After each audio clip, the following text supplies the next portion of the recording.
Hello and welcome to Nitro Talk.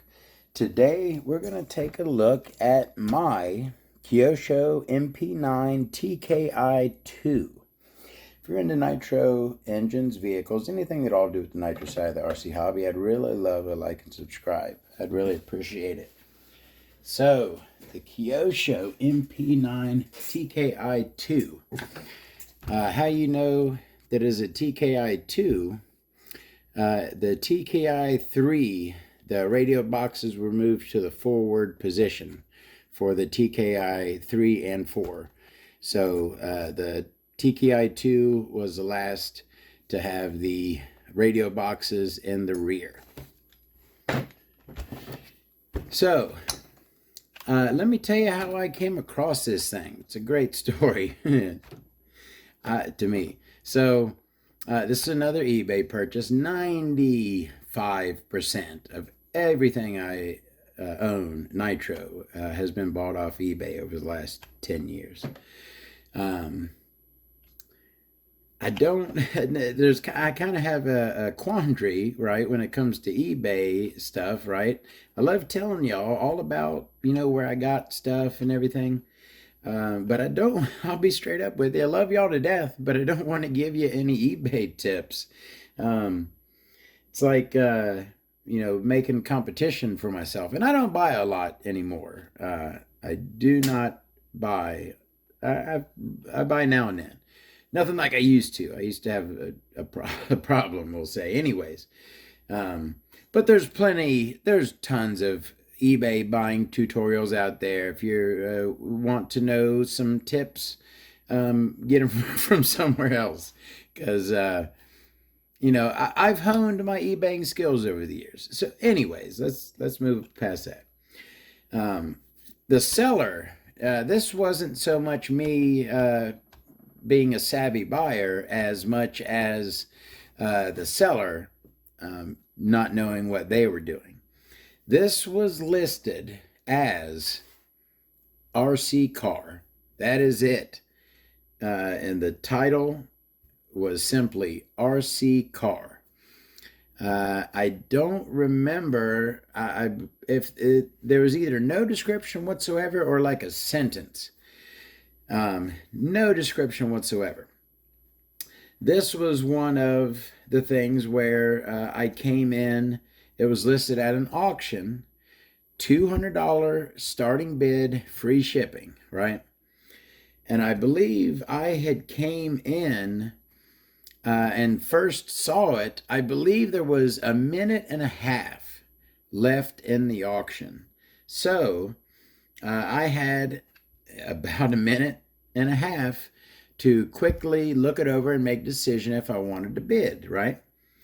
I did on two things. Two things is what made me go ahead and go for it, right? Number one was the engine that came with it. Now, this is my SH PT21. I've been running it for a couple years. Love it. Love to death. But it's not what came in this buggy. This buggy came with this right here. Very good used V-spec. This is a dirt wear, right? This was a race buggy, and this was used as a race engine. I would say you can see a little bit of witness there on the crank. I would say this thing has 2 gallons or less. Very good condition still. To me, a very nice V-spec, that's about a $200 engine right there. Certainly this will beat the dog piss out of most other, any other way you can spend $200 on an engine. Anyway, so that was number one, right? And at the time, of course, I'm quickly looking it over. I didn't know the condition of the V-spec. It could have been cached, right? All I was going on was that it had a V-spec, right? So it had a V-spec. And the other thing that I saw, which made me go for it, was the pair of Savoxes. the SC 1267 SG and the 1268 SG. These aren't the top of the Savox line, but these are very good. This is, and I will almost say not legendary, but a classic, certainly a classic combo, these two. Known for being power hungry, and I actually do run a capacitor. You can see my Novak capacitor in there. I do run a capacitor for those servos. LiPo pack. They are high voltage servos. They're early in high voltage. That was the thing. Not like the first high voltage servos to come out, but among they came out when high voltage, not everyone was doing high. Pretty much now everyone racing is on LiPo. But anyways, I'm not talking good today. They're great servos. When also, I wanted to ask you guys, I kind of had posted this question on Facebook and had an interesting discussion. Now, one of these is called the Super Speed and one's called the Super Torque. They both have great numbers, but the one's faster. I think one's 0.09 seconds and the other is 0.11 seconds, right? Which is still lightning fast. And the torques are like maybe 22 and 25, something like that. So it's like, 22 kilograms in 0.09 seconds, 25 kilograms in 0.11 seconds, right? And I don't know, those are just guesses. It's somewhere around there. I could look it up. But the question I had posed, so you have the Super Speed and the Super Torque. Which one goes where? That's the question. Now, me personally, I like the Super Torque version on the steering and the Super Speed. Actually, if it were up to me, I'd run the Super Torque in both. At these specs, 0.11 is plenty fast enough for either. But anyways, these were basically a set. And the person who set this buggy up, they did it the opposite of how I would do it. They put the Super Speed in steering, and they put the Super Torque for brake and throttle. I prefer it the other way around, and that seemed to be the consensus on Facebook. Most people, when they have a servo set like that with two, one more oriented towards torque, the other more oriented towards speed, most people like it the same way as me, torque on steering, speed on throttle. If you like it the other way, let me know. I'd love to hear your opinion on that. So I saw the V-Spec. I saw the classic Savoxes, right? Good servo. Now that told me, that tells me a lot, right? You're running a V-Spec and you're running the Savox. These weren't cheap. These were, $100 servos. So whoever was running this buggy, they had it set up nice. Now, I didn't know it was a Kyosho. I had a minute and a half to bid on this thing.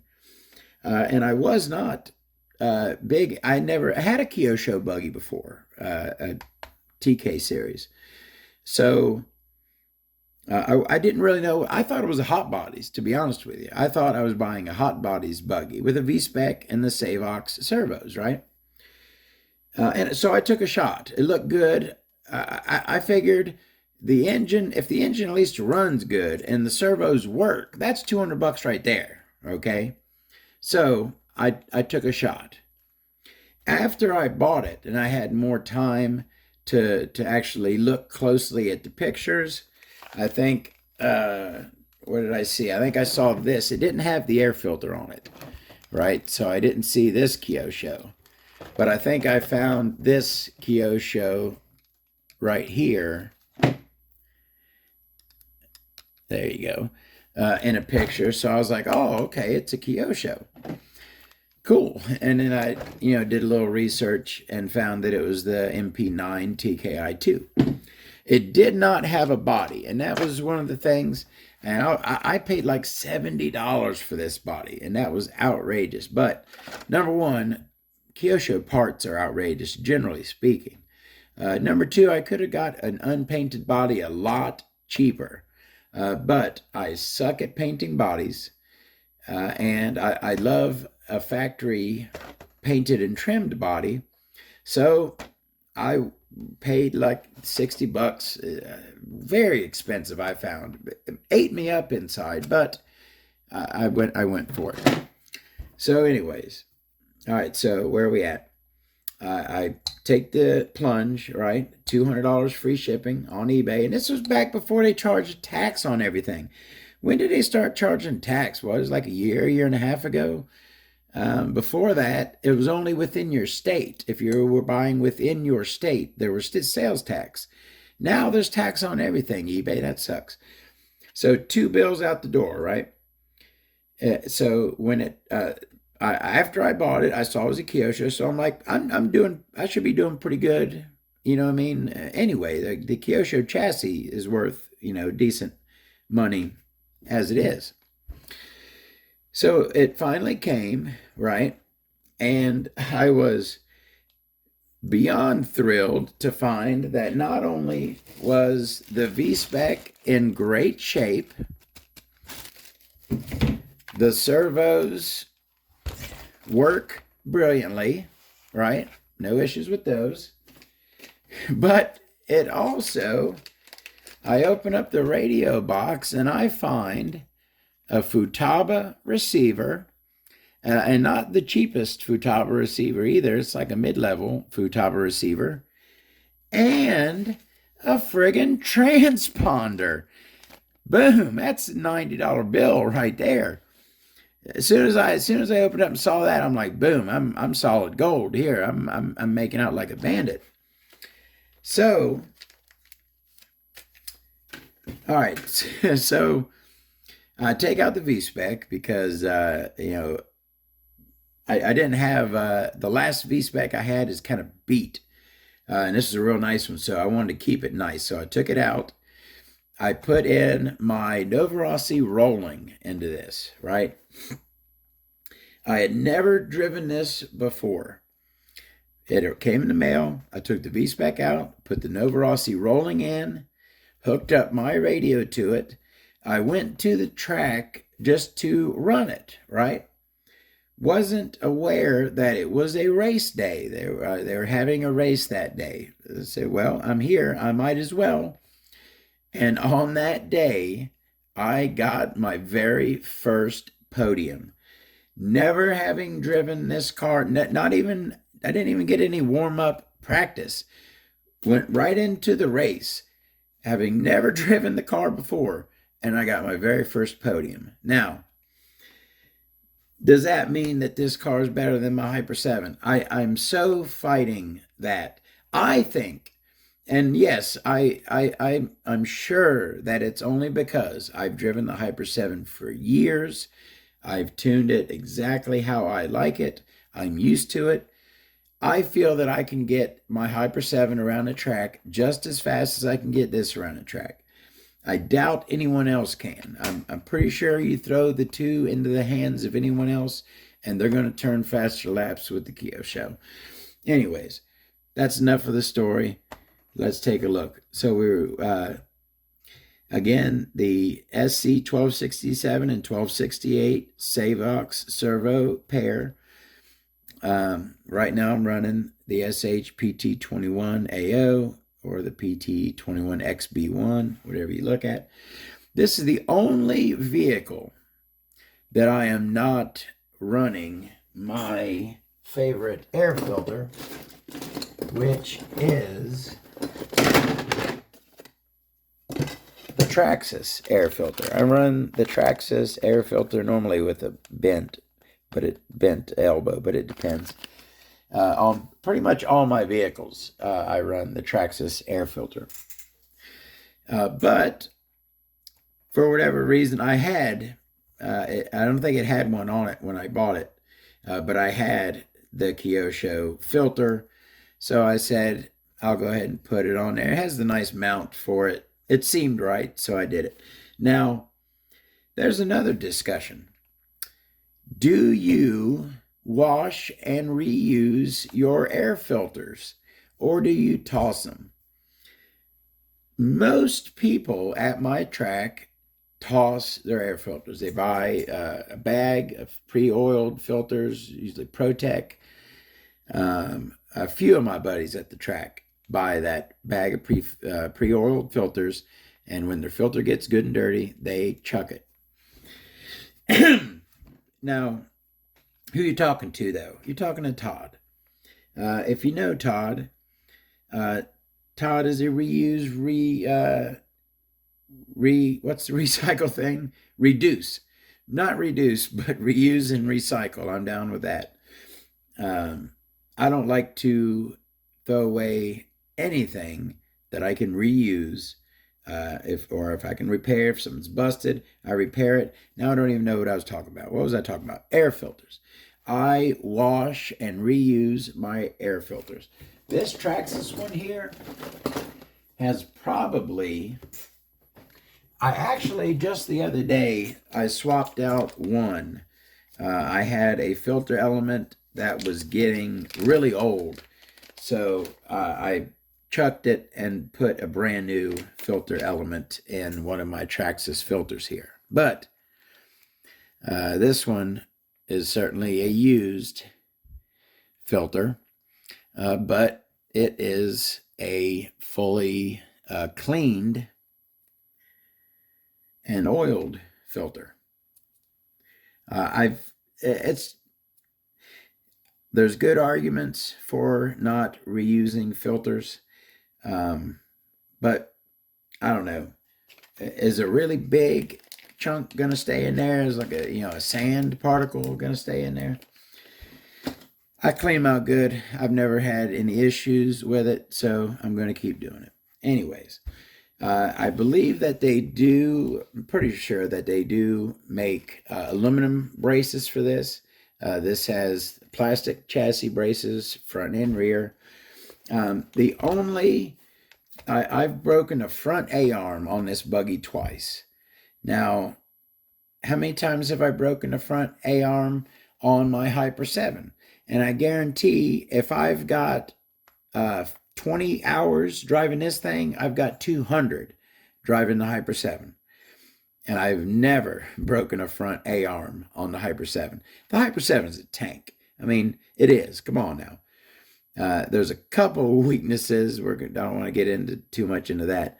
There's a couple weaknesses on the Hyper 7, but I've figured them out. So certainly my Hyper 7s are tanks. Anyways, I have busted a front arm on this 2 times. They make 2 different styles, like a hard and soft plastic. A buddy of mine told me that it was warm weather and cold weather, right? Is what is, where you pick the soft or hard arm. Just beautiful. Kyoshos are expensive for a reason. Now, I'm not trying to justify it. I certainly wish they were cheaper, but they do make really nice stuff. Look at that front shock tower. That's the stock kit version, obviously, not the RTR, but that's the stock kit version front shock tower, and it's gorgeous. Their shocks are absolutely brilliant. And that's the other thing about this particular buggy. So V-spec, high-end Savoxes, high-end Futaba radio, and a transponder. This person was a racer, clearly. I'm sure the person who sold it was not the owner. Probably was like, got it from a storage auction or something. Because they obviously knew nothing about it. But the person who owned it was certainly a racer. So the buggy was set up beautifully, came in the mail, just absolutely brilliant shocks, ready to throw right on the track, and I literally did. All right, it has obviously universals all the way around, even the centers. Like I said, Kyosho has some of the best shock packages on the market. The Kyosho is a C-hub car, not a pillowball car. And of course, nice CNC knuckles in there, no cheap cast stuff. The rear, let me go ahead and pull this tire off. The rear, of course, has CNC hub carriers, not plastic. And it has these really cool rear wheel cleaners. Keep the dirt from building up in your rear tires, inside your rear rims. My Hyper 7 actually has the mounts for this. It just doesn't have the actual pieces. I've made some out of Lexan before for my Hyper 7s. And it also has these really cool mud flaps right there to keep your rear A-arms from getting packed full of dirt. Help to keep your rear arms from getting packed with dirt. Get on there. Lots of really, really nice parts on the Kyosho. Lots of them. Nice motor mounts on it. I mean, it comes stock. The kit versions of the Kyoshos come stock with parts that would be, upgrades on other vehicles. Nice top plates, not carbon, but what would you call that? Like a gunmetal. Kyosho does their color, bronze-ish kind of. I got some chassis protectors on here. I believe these are the DE Racing chassis protectors. This chassis was not bad. I mean, it's probably still right about where it was because I've been running the protectors on it, and I don't run this buggy a terrible much. I think that's the only race I ever ran with it was that first one. I normally always run my Hyper 7 in races. So the chassis isn't bad. Overall, it's not in bad shape. The thing with these, though, the arms weren't expensive. I think I paid like $15, 15, maybe 18 for the set of arms. I bought the orange wing to go with the orange body that I got, and I think I also the wing mount was like wonky. I don't know. They tightened it down with one of the things wasn't seated properly, but it was all bent. So I did purchase this new wing mount. It was a used pulled wing mount. Got a pretty good deal on it. But yeah, look at so it uses the inserts and the pivot blocks there, arm blocks. Got a bunch of crap on it. Get out of there. It's got those pins, which I like. The Hyper 7 has stock is just a screw going into the plastic, and they do back out. I, having fixed all the problems on a Hyper 7, put a bolt. I put longer screws in it and put a bolt on the back of it, so they'll never come out. But these use a pin with a set screw, a little grub screw at the top.